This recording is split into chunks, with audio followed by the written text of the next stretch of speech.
¿Cómo sabes que estás perdiendo a alguien, si todavía duerme a tu lado? La primera vez que vi a Mateo Ruiz bajar de aquel coche negro, supe que algo iba a romperse. No por lo que dijo, sino por cómo me miró, como si yo no existiera, como si la dehesa, nuestro sueño, mi hogar, el amor que compartía con Lázaro, fuera simplemente un terreno más en su lista de adquisiciones. Yo era el chico de las botas sucias y las manos callosas. Él, el tipo con el reloj caro y la sonrisa de serpiente. Nunca imaginé que el mayor peligro para lo que habíamos construido no sería una sequía, sino una mirada demasiado larga, un beso robado en mitad de una tormenta, y una sola palabra dicha con veneno, prescindible. Pero si algo he aprendido entre caballos y tierra seca, es que hasta lo más quebrado puede volver a florecer. Solo que primero, tiene que arder. Escucha hasta el final y descubrirás cómo terminó todo. En los últimos meses, el lugar había cobrado vida como un sueño que Lázaro y yo habíamos esbozado en noches llenas de ideas y tazas de manzanilla. Las familias llegaban los fines de semana, con niños que reían mientras moldeaban arcilla en los talleres de artesanía, sus manos pequeñas dejando huellas en cuencos torcidos pero llenos de orgullo. Los adultos, por su parte, se unían a las sesiones de equitación ética, aprendiendo a montar no como un acto de dominio, sino como una conversación con los caballos, escuchando sus resoplidos y el ritmo tranquilo de sus cascos en la tierra seca. La dehesa no era solo un negocio, era un refugio, un lugar donde la gente encontraba calma entre el aroma a hierba recién cortada y el murmullo del viento entre los árboles. Lázaro y yo habíamos encontrado un ritmo que parecía perfecto. Por las mañanas, trabajábamos codo a codo en los establos, cepillando a los caballos con movimientos que ya eran casi instintivos. A veces, nuestras manos se rozaban al pasar un cepillo o ajustar una montura, y esos pequeños contactos aún hacían que mi pulso se acelerara, como si fuéramos dos adolescentes descubriendo algo nuevo. Él bromeaba sobre mi manía de susurrarle a Centella, una yegua castaña con ojos profundos que parecían leer el alma, y yo le devolvía la puya diciendo que él aún no sabía ajustar una cincha sin enredarse. Por las tardes, nos sentábamos en el porche del pequeño apartamento encima del establo, con un cuaderno lleno de ideas, un sendero nuevo para paseos meditativos, un taller de cestería con esparto local, o tal vez un programa para escuelas rurales. Todo parecía posible bajo el cielo despejado de Cuenca, con el olor a romero y tierra seca llenando el aire.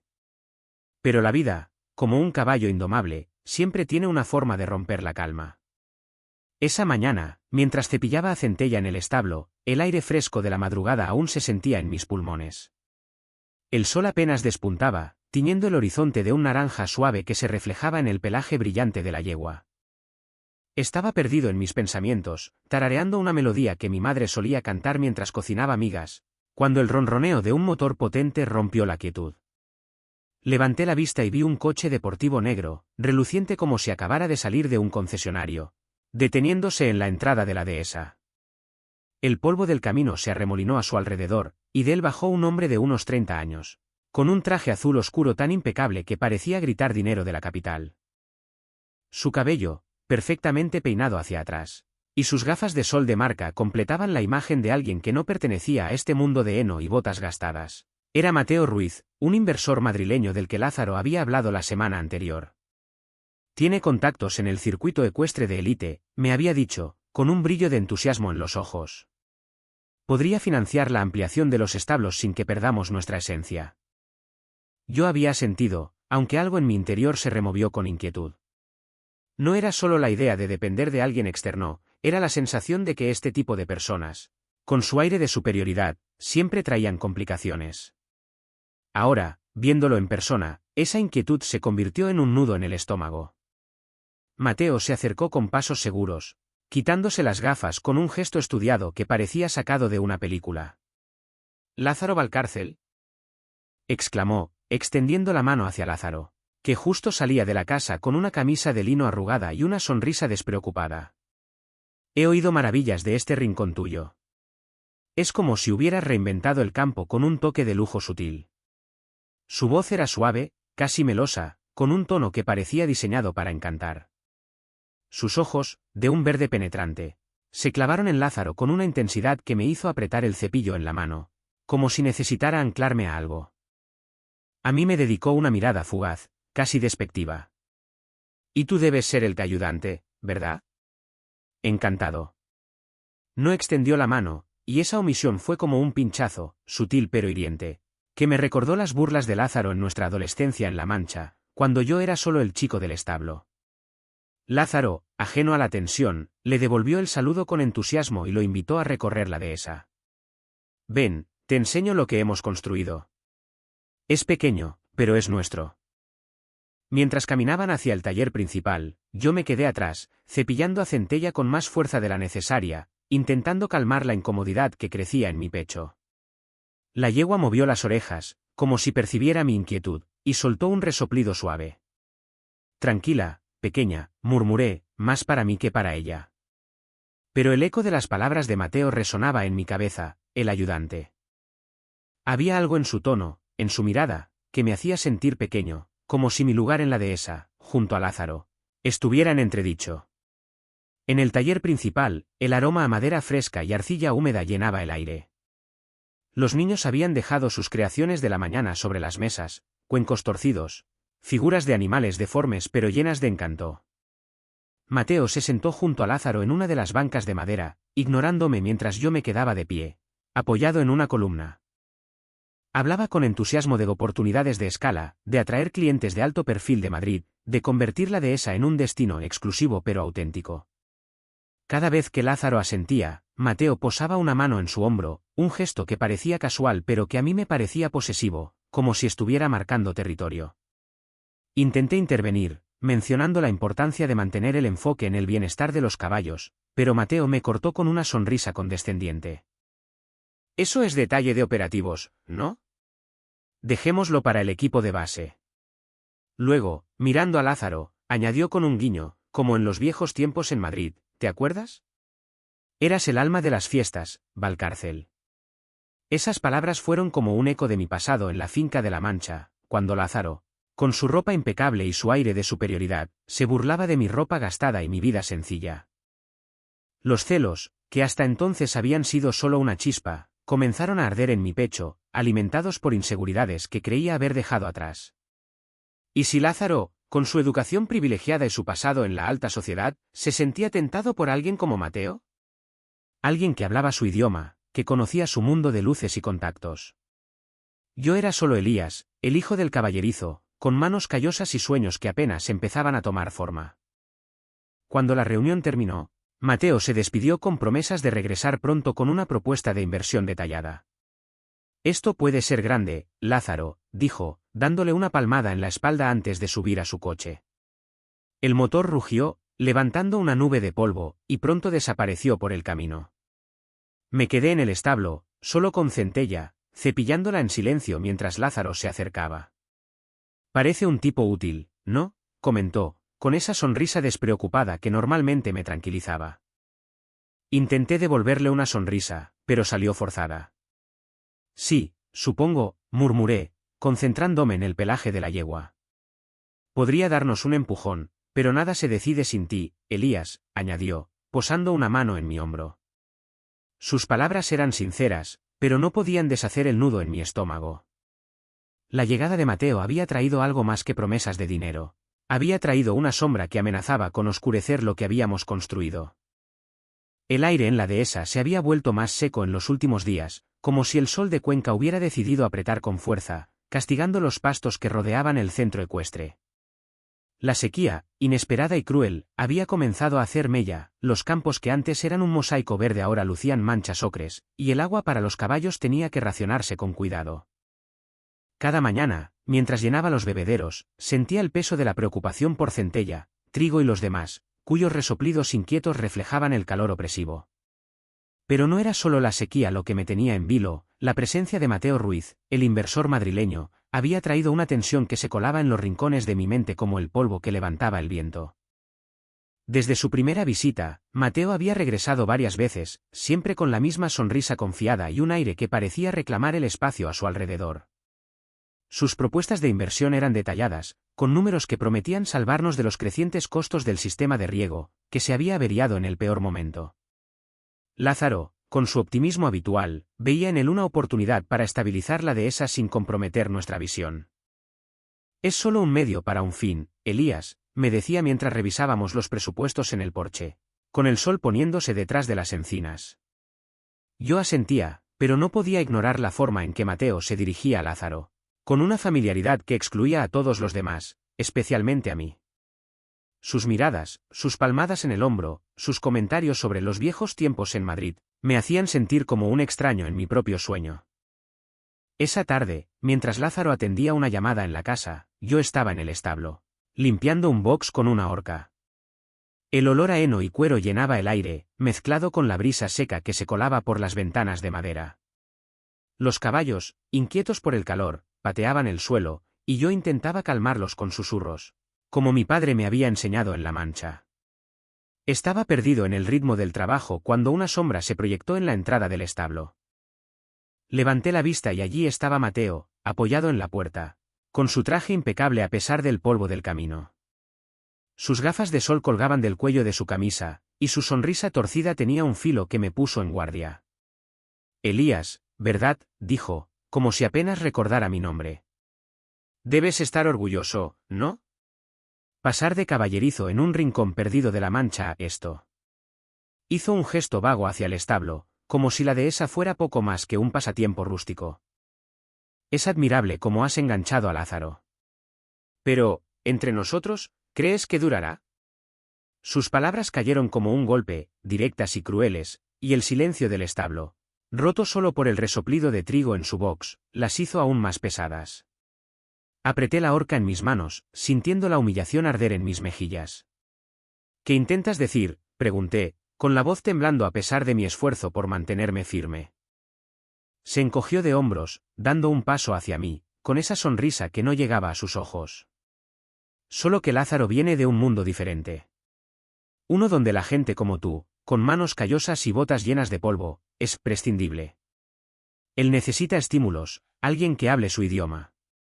Piénsalo, Elías, antes de que te deje atrás.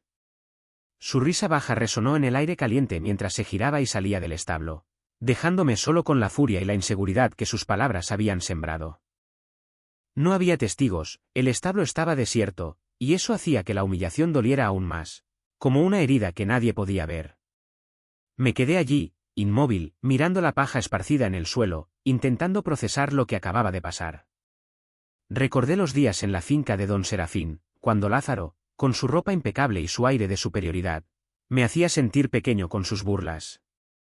¿Sigues limpiando estiércol, Elías?, decía entonces, y aunque ahora éramos diferentes, las palabras de Mateo despertaban esos mismos fantasmas. ¿Y si tenía razón? ¿Y si Lázaro, con su educación privilegiada y su pasado en la alta sociedad, se cansaba de este mundo de heno y esfuerzo?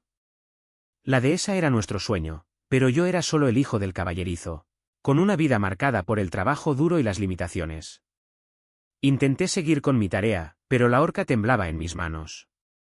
Centella, desde su box, movió las orejas y me miró con esos ojos profundos, como si percibiera mi tormenta interior. Decidí no contarle nada a Lázaro, no quería parecer débil, ni darle a Mateo la satisfacción de saber que sus palabras habían dado en el blanco. Pero la semilla de la duda ya estaba plantada, y cada vez que veía a Lázaro reír con Mateo o aceptar sus invitaciones a reuniones de negocios en Cuenca, los celos crecían como una enredadera, enroscándose en mi pecho. Esa noche, mientras el sol se ponía, tiñendo el cielo de un rojo intenso, Lázaro regresó de una de esas reuniones. Entró al apartamento con una sonrisa cansada, dejando un cuaderno lleno de notas sobre la mesa. Mateo tiene ideas interesantes, dijo, quitándose la chaqueta. Cree que podríamos atraer a más patrocinadores si abrimos un programa para eventos corporativos. No suena mal, ¿verdad? Intenté sonreír, pero mi rostro debía de reflejar algo, porque Lázaro frunció el ceño. ¿Todo bien, Elías? Estás callado. Solo cansado, mentí, mirando por la ventana para evitar sus ojos. La sequía nos está matando. Y el sistema de riego no ayuda. Era cierto, pero solo una parte de la verdad. No podía confesarle lo que Mateo había dicho, no podía admitir que sus palabras me hacían dudar de mi lugar en su vida. Lázaro se acercó, posando una mano en mi hombro, y su calor me reconfortó por un momento. Saldremos de esta, juntos, dijo, con esa convicción que siempre me había dado fuerzas. Pero mientras asentía, No podía evitar preguntarme si juntos incluía un futuro donde alguien como Mateo no encajara, o si, en el fondo, yo era el que estaba fuera de lugar. El trabajo en la dehesa seguía, pero la sequía nos obligó a cancelar algunos talleres, y los caballos requerían más cuidados para mantenerlos tranquilos. Cada día, mientras llenaba los bebederos o cepillaba a Centella, sentía los ojos de Mateo siguiéndome, aunque no estuviera allí. Sus palabras resonaban en mi cabeza, y la imagen de él y Lázaro, riendo juntos en una reunión, se repetía como un eco. La dehesa era mi hogar, el lugar donde había encontrado un propósito, pero la presencia de Mateo, con su traje caro y su sonrisa afilada, me hacía sentir que ese hogar estaba en peligro. Y lo peor era que no podía compartir ese miedo con Lázaro, no sin arriesgarme a parecer débil o celoso. Así que seguí trabajando, con las manos callosas y el corazón apretado, esperando que la tormenta que se avecinaba, dentro y fuera de la dehesa, no lo destruyera todo. La tormenta descargaba su furia sobre la dehesa, transformando el cielo de Cuenca en un manto de nubes negras que rugían con truenos ensordecedores. La lluvia caía a cántaros, convirtiendo los senderos en ríos de barro y haciendo que los caballos relincharan inquietos en sus boxes.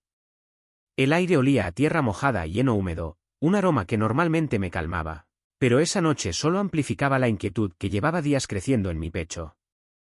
La sequía ya nos había puesto contra las cuerdas, con los pastos secos y el sistema de riego al borde del colapso, y los costos de reparación eran una carga que amenazaba la estabilidad de nuestro sueño.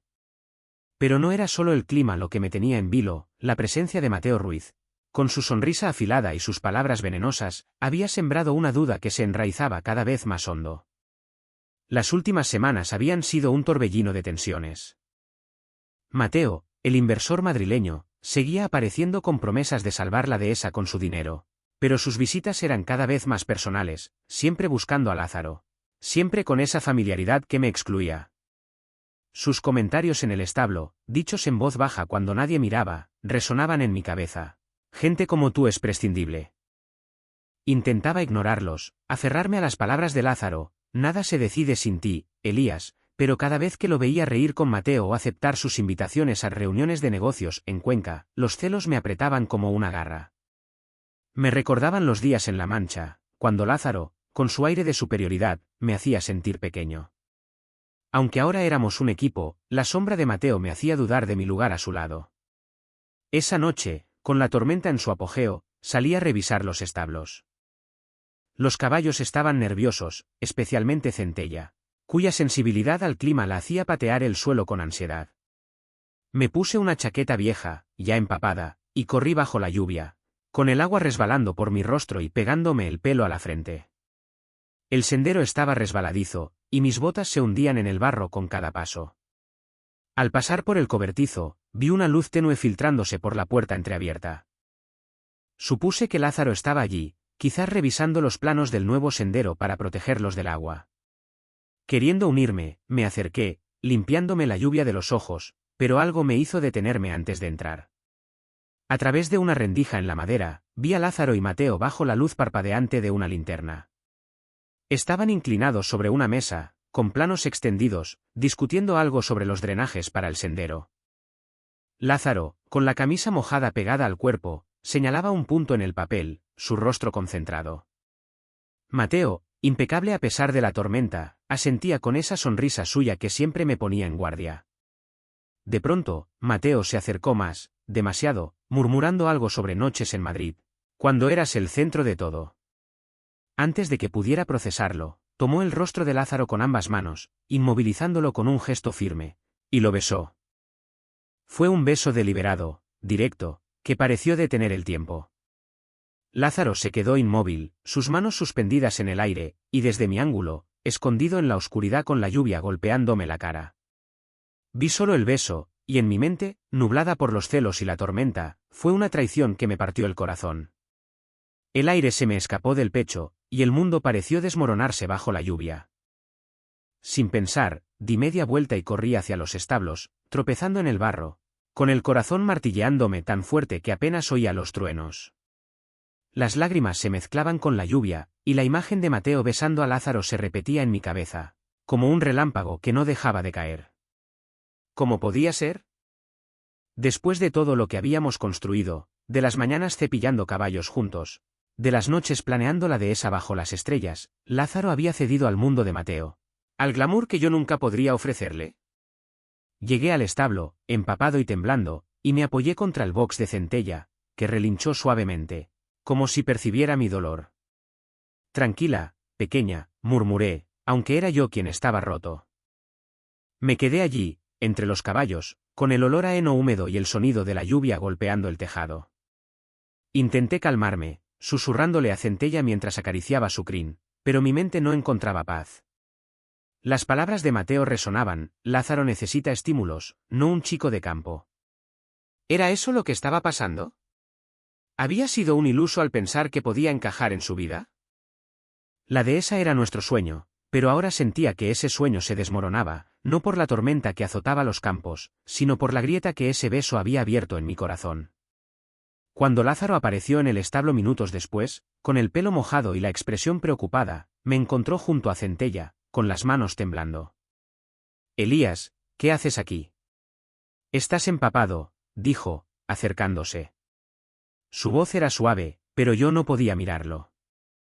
La imagen del beso seguía quemándome, y el dolor era demasiado grande para articular palabras. «Te vi», solté al fin, con la voz rota, apenas audible sobre el rugido de la tormenta. «Te vi con Mateo en el cobertizo». Él frunció el ceño, confundido. «¿Qué viste?» Estábamos revisando planos, nada más. Pero su tono, aunque sincero, no podía borrar lo que mis ojos habían registrado. «Lo vi besarte, Lázaro», dije, con lágrimas que ya no podía contener. «¿Y tú no hiciste nada?» Su rostro palideció, y dio un paso hacia mí, con las manos extendidas. «Elías, no fue así. Tienes que creerme». Pero yo retrocedí, apoyándome contra el box, sintiendo el calor de Centella como único consuelo. «No sé qué creer», murmuré, mirando al suelo embarrado. La tormenta seguía rugiendo fuera, y los relámpagos iluminaban el establo, proyectando sombras que parecían burlarse de mi dolor. Lázaro se quedó allí, inmóvil, con el rostro desencajado, pero yo no podía enfrentarlo. La traición que sentía, aunque quizás no fuera real, era demasiado pesada. Me giré hacia Centella, acariciándola para calmarme, mientras la lluvia seguía cayendo y el futuro de la dehesa, y el nuestro, parecía desvanecerse en la oscuridad. La lluvia había cesado, dejando tras de sí un cielo despejado y un suelo embarrado que dificultaba las tareas diarias, pero el verdadero caos estaba dentro de mí. La imagen de Mateo besando a Lázaro en el cobertizo, sujetando su rostro con una intensidad que parecía reclamarlo, se repetía en mi mente como un eco implacable. No podía mirarlo sin sentir una punzada en el pecho, una mezcla de traición y celos que me hacía cuestionar todo lo que habíamos construido. La dehesa, nuestro refugio de heno y sueños, seguía funcionando, pero el ritmo armonioso que una vez compartimos se había roto. Los talleres continuaban, los niños moldeaban arcilla y los caballos pastaban bajo el sol de Cuenca, pero yo trabajaba en silencio, evitando los ojos de Lázaro, con el corazón pesado como una piedra. La sequía no daba tregua, y los costos de reparar el sistema de riego seguían creciendo, como si el universo conspirara para ponernos a prueba.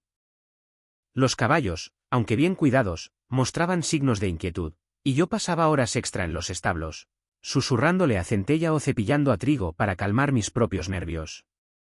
Lázaro intentaba acercarse, con palabras suaves y gestos cautelosos, pero yo me escudaba en el trabajo, respondiendo con monosílabos. «Elías, tenemos que hablar», decía, con esa voz que antes me reconfortaba. Pero yo solo murmuraba un «estoy ocupado» y seguía con mis tareas, temiendo que, si dejaba salir mis emociones, el dolor me desbordaría. La explicación de Lázaro, que el beso fue forzado, que él no lo quiso, resonaba en mi cabeza, pero la imagen de sus rostros tan cerca, sin un rechazo claro, alimentaba mis dudas. ¿Y si Mateo tenía razón? ¿Y si yo, con mis manos callosas y mi vida sencilla, no era suficiente para alguien como Lázaro? Mateo, por su parte, no desaprovechaba ninguna oportunidad. Sus visitas a la dehesa eran ahora casi diarias, siempre con la excusa de revisar detalles de la inversión. Llegaba en su coche deportivo, con el traje impecable y esa sonrisa que escondía un filo. En las reuniones con el equipo, se sentaba junto a Lázaro, hablando de grandes visiones para el centro, de atraer clientes de élite desde Madrid. Yo intentaba participar, sugiriendo mejoras prácticas para los caballos, pero Mateo me interrumpía con comentarios que dolían como agujas. Sus palabras eran un eco de las humillaciones que me había susurrado en el establo: gente como tú es prescindible. Y cada vez que Lázaro asentía a una de sus ideas, sentía que la grieta entre nosotros se ensanchaba. Una tarde, durante una reunión en el taller principal, el aire cargado del aroma a arcilla y madera, Mateo cruzó una línea más. Estábamos discutiendo cómo financiar las reparaciones del riego, y yo propuse reducir los talleres para ahorrar recursos. Mateo, recostado en su silla con esa arrogancia suya, soltó: Elías es genial para el trabajo sucio, pero para decisiones grandes, necesitamos visión, no solo manos de obrero. La frase cayó como un martillo, y el silencio que siguió fue tan pesado que el crujir de una silla sonó como un trueno. Todos los ojos se volvieron hacia mí, y mis mejillas ardieron de humillación. Lázaro, sentado a su lado, se enderezó, con los ojos encendidos de furia. «Elías es el corazón de la dehesa», exclamó, golpeando la mesa. «Sin él, esto no existiría. Respétalo». Su defensa fue como un bálsamo, pero no borró el veneno de Mateo, ni el dolor que aún sentía por el beso. Esa noche, solo en el apartamento, con el murmullo de los grillos colándose por la ventana, me senté en el borde de la cama, mirando las botas embarradas que había dejado junto a la puerta. Recordé a mi padre en La Mancha, su consejo de mantener la cabeza alta, de no dejar que las palabras de otros me definieran. Pero aquí, en Cuenca, con Lázaro y Mateo en el mismo espacio, sentía que mi lugar estaba en entredicho. La dehesa era nuestro sueño, pero los celos me hacían dudar de todo: de Lázaro, de mí mismo, de nuestra capacidad para superar esta tormenta. Mateo seguía enviando regalos a Lázaro: una montura de cuero italiano, un reloj de pulsera que costaba más que mi sueldo de un año, y aunque Lázaro los dejaba sin abrir en un rincón, su presencia era un recordatorio constante de la brecha entre nuestros mundos. El colmo llegó cuando rumores, posiblemente filtrados por Mateo, comenzaron a circular entre posibles patrocinadores. Susurros sobre la vida personal de Lázaro, sobre su relación conmigo, llegaron a oídos de quienes consideraban invertir en la dehesa. Una mañana, mientras cepillaba a Centella, Lázaro entró al establo con el rostro tenso. «Un patrocinador se retiró hoy», dijo, pasándose una mano por el pelo. «Dijeron que no quieren complicaciones con nuestro proyecto». Su voz estaba cargada de frustración, pero también de algo más, una vulnerabilidad que no le había visto antes. «No entiendo cómo se enteraron, Elías. Esto no es justo». Quise consolarlo, pero las palabras se me atoraron. ¿Era mi culpa? ¿Era mi presencia, mi relación con él, lo que ponía en riesgo nuestro sueño? Me limité a asentir, concentrándome en el pelaje de Centella, que relinchó suavemente, como si intentara calmarme. «Saldremos de esto», murmuré, más para mí que para él. Pero por dentro, la duda crecía.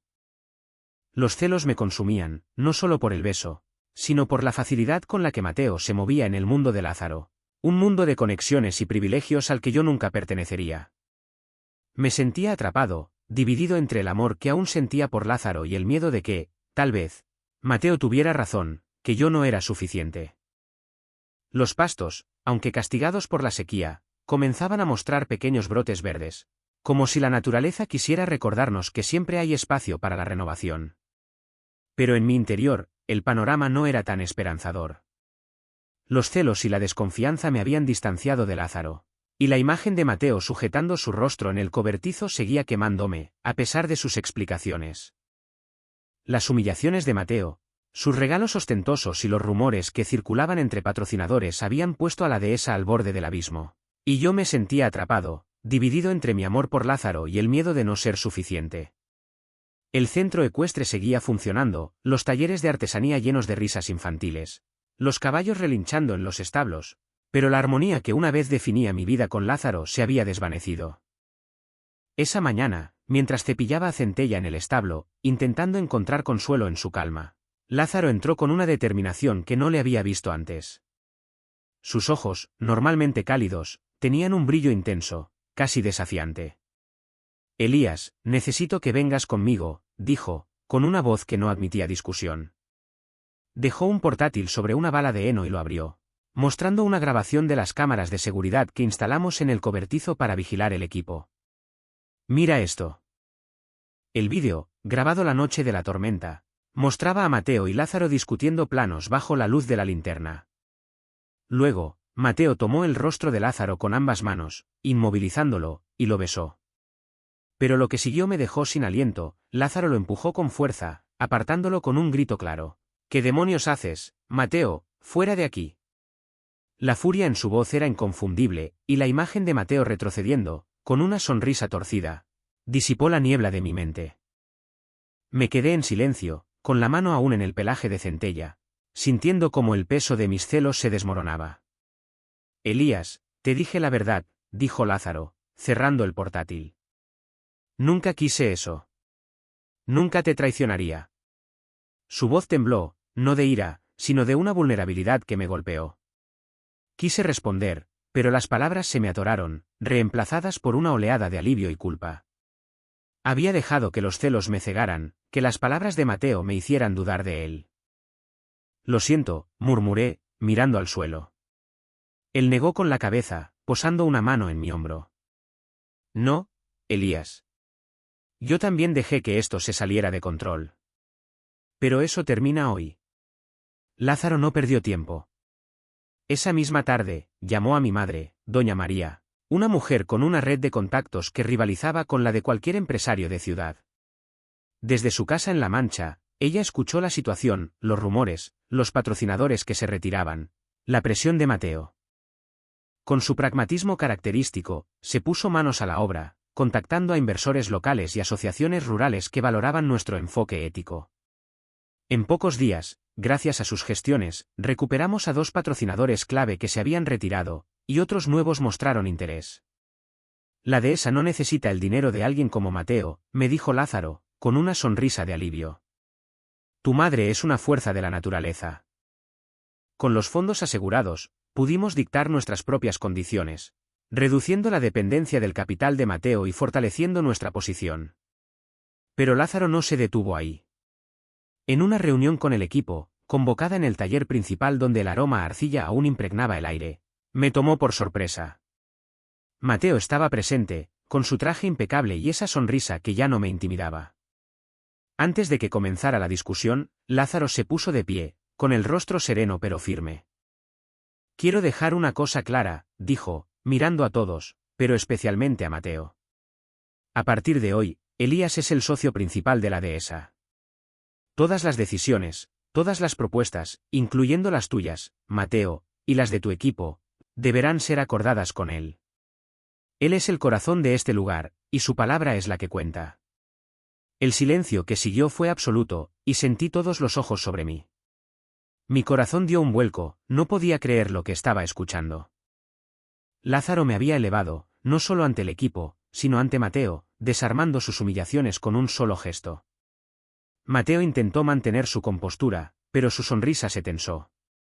Interesante decisión, dijo, con un tono que destilaba incomodidad. Yo, aún en shock, solo pude asentir, sintiendo el peso y el honor de lo que Lázaro había hecho.